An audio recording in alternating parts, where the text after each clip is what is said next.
Welcome to the BJ Show. Let's rock and roll. Rock and roll. Come on, everybody. Let's lose control. Brad and John, they're the ones to follow. Yeah, ready for the ride. It's the BJ Show. BJ Show. It is the BJ Show. Today's date is January 22nd. It's a Wednesday, which means it's used to be $3 Whopper at Burger King. Now it's $4 Whopper. John, talk about what you're the math guy. What percentage increase is $3 to $4? Well, let me put on my Mu Alpha Theta hat here and say 3 to 4 would be a 33.333% increase. It changes. Talk about inflation. And the 2 chocolate chip cookies went from $1 to $1.50. What percentage increase is that? Well, it's the same as your insulin that you need after you eat 2 chocolate chip cookies.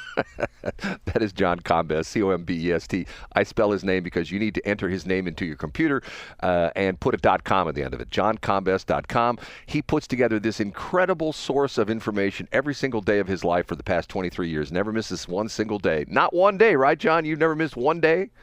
No, I don't brag about it. I just kind of put my head down and do the website every morning. It's sort of like a Drudge Report for the state of Missouri. He puts all sorts of links in there for various things that you should know about. We start the show off with this guy. What's your name again, sir? I'm Casey Kasem. And what do you do? Now on with the countdown. We're on our way to the number one, and here they are. In third place. Brad, we have a follow-up story today. You would think this would go in C Block, which is named affectionately after Brad Hildebrand's CWS, which is Crazy Weird Story. And C Block, Brad goes, John, you hear this crazy weird story that Elon Musk is naming a space rocket after Jeff Bezos' girlfriend's breasts? And I'm like, no, Brad, tell me about it. But today we're going to have a CWS. We're going to have a crazy weird story in A Block, a story that we talked about a few months ago. There was a gentleman that worked for Spire, known in the old-timey days as Laclede Gas. And this gentleman settled a lawsuit, Brad, a discrimination lawsuit, as I understand it, back in September. And that very same month, you may recall, he went to the Missouri Public Service Commission. And after this long career working in regulatory affairs for Spire, he said, hey, Missouri Public Service Commission, my company ordered me and some of my coworkers to destroy documents that were threatening a rate increase. Well, Brad, according to Bryce Gray of the Post-Dispatch, the Missouri Public Service Commission issued a report yesterday and said that after their investigation, they found that Spire broke no laws, broke none of the PSC rules about turning over documents. And essentially, no blood, no foul. Spire, for their part, put out a statement that says, from the beginning, Spire remained confident that staff would reach this conclusion. We take pride in being transparent, blah, blah, blah, and we appreciate the commission staff's prompt investigation into this matter. Brad, this is one of those stories that, had this gone south, had it gone the other way, would have been really embarrassing for Spire. It's like the worst time of year for bad news to come out with Spire when you look at natural gas prices, when you look at, everybody's getting their bills now and saying, holy cow. So, good news for Spire, and it appears as though these allegations didn't meet a threshold for the PSC to be concerned. Okay, so I'm lost a little bit on this. Did the guy get a financial settlement from Spire for? He did, yeah. And then apparently right after he got the financial settlement, he went on and filed this or made this complaint to the Missouri Public Service Commission. So if I'm reading between the lines here, Brad, either he got what he wanted from Spire and then decided maybe to twist the knife a little bit, or the settlement wasn't to his liking and then he wanted to get a little bit of retribution. Or maybe his intentions were completely pure, Brad. I'm not a mind reader. Well, John, you're a corporate guy. Wouldn't they put him under an NDA if he got the payout? Wouldn't they essentially, seal the court records, whatever, on that? Yeah, but I don't think it's. I think he's talking when you're talking about wrongdoing. I don't think an NDA covers crimes. I don't know. I'm not an expert on that. Interesting. Spire. Are you? Do you have Spire gas? I do. Yeah. I swore off Spire gas like 18 years ago, and they've never missed me. Wait. So how do you get your natural gas? I don't. I have no You natural. don't have any natural gas. None whatsoever. All my places, it's all electric heat. No, and once again, see, this is the interesting thing. I had a little run-in with Spire years ago where it's a long, complicated story, but I got treated very badly, and I was even told I was treated badly by one of their employees. And I essentially said, you know what? I don't need natural gas anymore. I converted everything over to electric.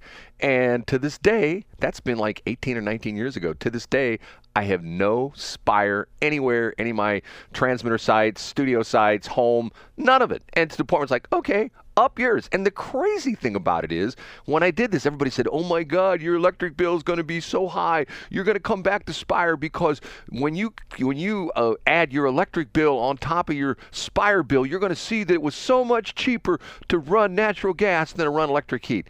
Guess what? Never happened. Matter of fact, to the point where on all my locations at the time, I could say, okay, when I'm just throwing out numbers, when I was having electric and Spire, my electric bill, to combine, they were like $500 a month in the winter, okay? But when I dropped Spire, my electric bill went up a little bit, but it was only like $400. So in other words, every month I'm saving like $100 not having natural gas. Wow. Well, you do stand on principle, Brad. You are one of those guys that puts his money where his mouth is. You don't just complain. You actually take action. That's one of the best things about you, Brad. John, they took me to court, and their attorney dropped the F-bomb on me. I'm going like, okay, dude. Because he said you were frugal. Yeah, the F-bomb was frugal. No, seriously. It's a crazy, weird story in the CWS, Brad. It's a CWS. That's got to go to C Block. It's a crazy, weird story. It's one of those things where you stand on principle, and once again, but the crazy thing about it is, does Spire miss me? No. Once again, their stock is up. I looked it up, Brad. 20.19% in the last year, and plus you add on that on top of a dividend yield. So I think they're going to be okay. But you know what, Brad? You proved a point. They don't care about me. You make a point, but it's what if Brad makes a point in the forest, does anybody hear it? Isn't that? Oh no, that's if a tree falls. Well, in I the think forest. they do. If you're laying down, looking at the stars underneath the crap transmitter, you see it written in the stars, Brad. The price of natural gas, by the way, is up 13.44% in the last month. And were you long natural gas going into this winter, Brad? No. And then the Ameren boys have doing their dong and pony show where they're trying to raise the average person. That's always cracks me up. They say, well, the average person's electric bill will only go up $14 a month. Okay, who's the average person? Who is that average person? They don't ever say that. I think I know who it is, Brad. The average person is the type of man or woman highlighted in story number 2. And we'll get there right now. Up a notch to number 2. More good news for the folks who've been emancipated. State workers have been emancipated by Governor Parson last fall. He decided to free them from the Wainwright SOB, the Wainwright State Office Building. And at that time, Brad, he announced that those folks would be heading west. Go west, young man. Go west, curmudgeonly old state worker woman, to Chesterfield. Brad, yesterday it came out, thanks to Steph Pekuljin of the Post-Dispatch, that the building that they'll be moving to is a former Centene building right off of Interstate 64, a.k.a., or as normal people call it, Highway 40, at Timberlake Manor Parkway. Brad, do you remember seeing this building? You know the building as you're going down 40? Well, the one I remember from Centene was just, as you're going east on 40, it was just east of Olive. Timberlake's a little bit further down. I mean, maybe that's the same building. I don't know. It was like a square building that was had silver reflective glass on the outside. Yes, on the north side. And I think it's got, now I could be mistaken, but I think it's got a little lake in front of it. That's the old Centene building, I'm pretty sure. Yeah, but that's much closer to Clarkson, Olive, than it is to Timberlake.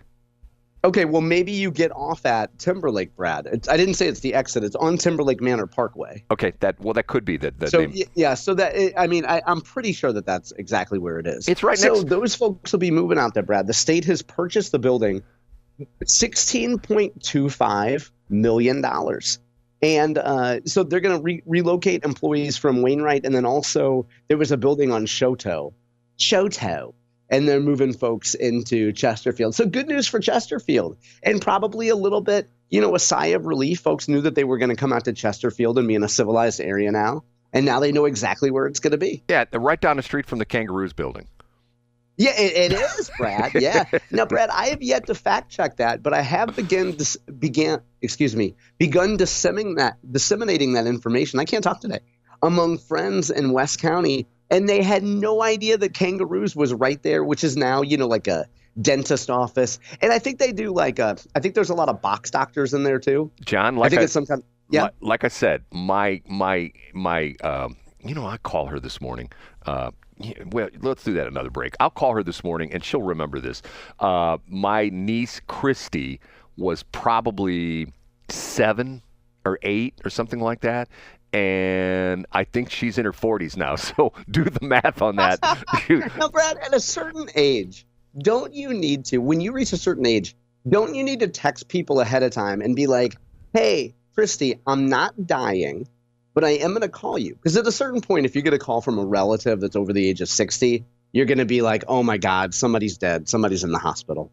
John, that's where you and I have this disagreement. This whole crazy etiquette you say, well, you got to text somebody before you call them. I didn't say I have to. I say unless you want your niece to think that you've had a heart attack and you're doing your last will and testament. You've had this. I think, We've had this whole thing. Okay, let's say that President Trump has heard about John Combest.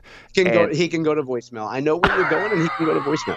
And so you wouldn't answer the phone. You would wait till he texted you. Hi, hey, John, this is President Trump's assistant. And within 5 minutes, President Trump is going to be calling you. Please answer your phone. That's how you'd want it to happen, right? Yeah, you're exactly right. And then I would know, okay, I'm going to carve out enough time. Obviously, that call is important enough. But okay. My phone exists to be used at my convenience, not for some knuckle dragger to call me at any hour during the day and interrupt me. And by the way, knuckle dragger, you mentioned mouth breather. Okay, explain mouth breather real quick before we get to number one. No, let's do that in B block. I want you to explain mouth breather because I'd be happy to. Okay, we move on to the number one.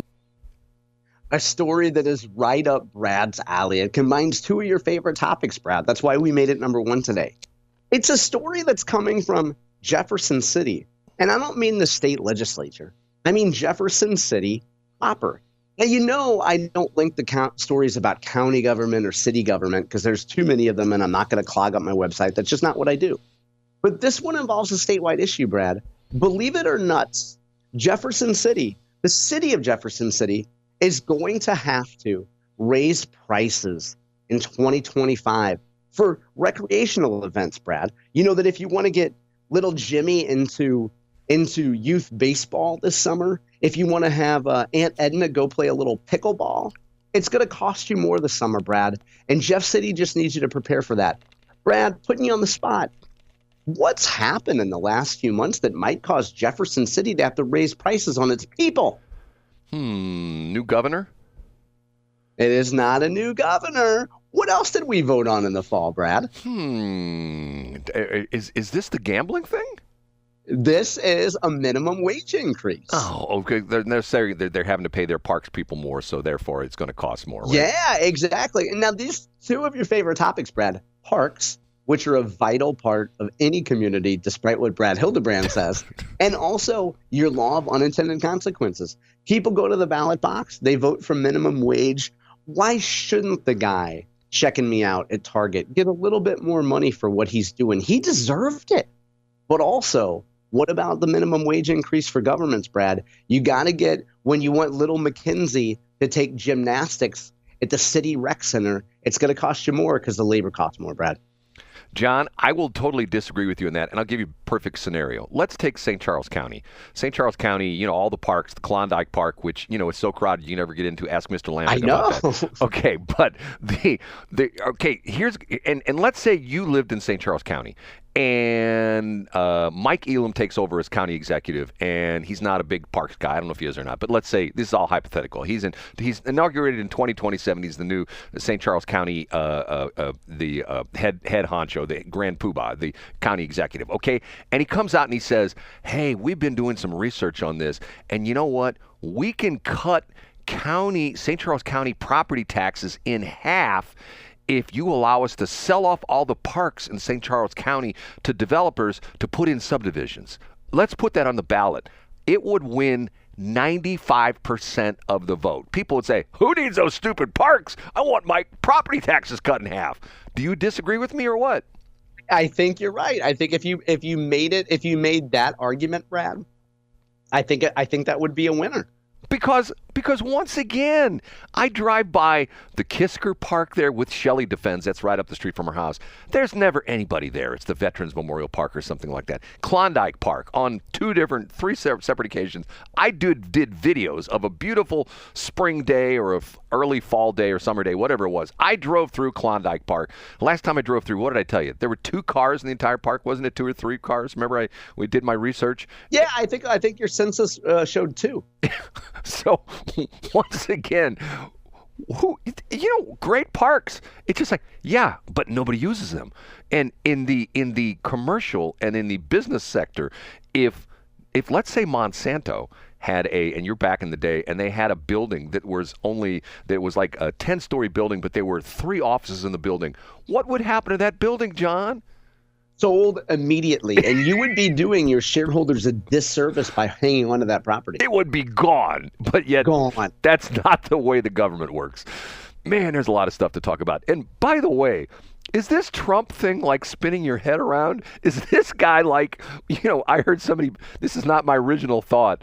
They said, well, a lot of presidents, when they come into office, they're gauged by the first 100 days. This guy's being gauged by the first 100 hours. And I'm going like, man, that ain't no lie. You know what I'm saying? Yeah, he's moving that quickly. From what I heard, he's going to match all these community development block grants with Rams money, Brad. That's what I heard. I heard he's going to go to every NFL team owner and say, let's match the great stuff they're doing in St. Louis City. They're on the cusp of a renaissance, No, the city's going to hire all the FBI agents that are going to be let go by the FBI when Trump gets done with it. Yeah, all the guys that infiltrated January 6th will be there. Right, they're all going to be seeing the, their FBI building in the rearview mirror. Okay, we have to take a break.